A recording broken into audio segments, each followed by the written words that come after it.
Fourth day mga kamekaniko, for this video. Yan. So nagpapalit tayo ng turbocharger. Saka magpapalit din tayo ng injector washer. So yan, may dala na yung customer ng turbocharger niya, tapos injector washer. Ito sir ay galing pa ng Lingayen. So diagnose daw ng kasa turbocharger, palitan ng buo.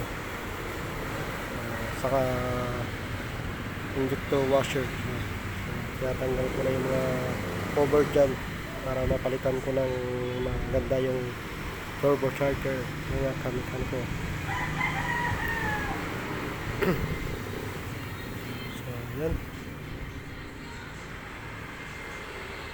buti na lang medyo maluwag tong piston ng turbocharger ng Ranger mga kamekaniko.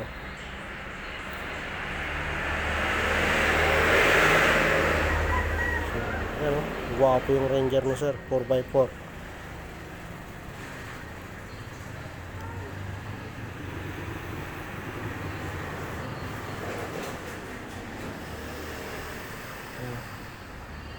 Papakita ko lang sa inyo yung sakyan.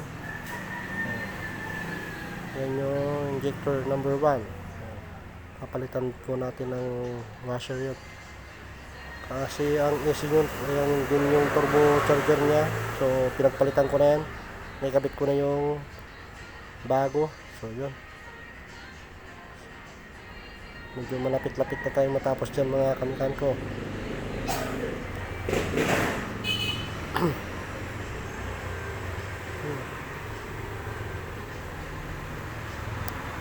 Ano, si boss na yung motor niyan, may supplier daw siya eh. So labor lang po yung akin dyan, papakabit lang po nila.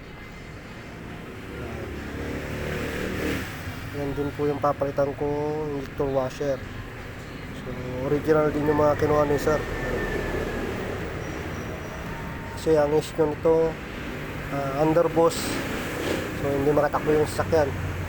Tapos kumakain na ng langis.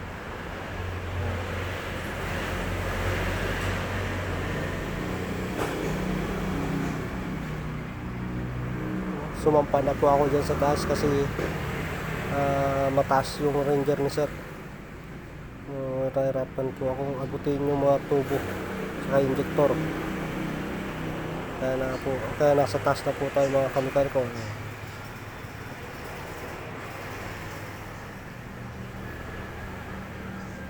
Yan, palit tayo ng injector washer.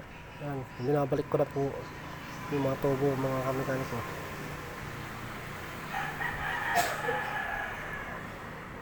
So yan o, pihit-pihit ng konti, paikot. Ingat-ingat lang sa mga water tube. Kasi plastic po yan, ano, mga water tube ng Ford. Kaya makit na po ako para hindi ko mamaya masagi ko, mabali pa.